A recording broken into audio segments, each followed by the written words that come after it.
impossível?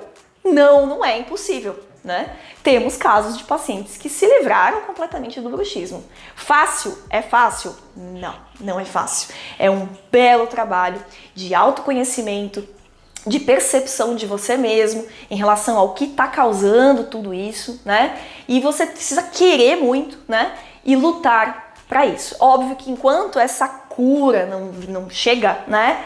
Que não existe mágica, vocês já perceberam, existe muito trabalho da nossa parte, né? Como seres humanos, a gente tem as medidas de tentar controlar um pouquinho, que é a toxina, que é a placa, né? Que são essas outras alternativas, a acupuntura, enfim, pra gente tentar segurar um pouquinho a onda do bruxismo de quem sofre tanto com esse problema, tá bom?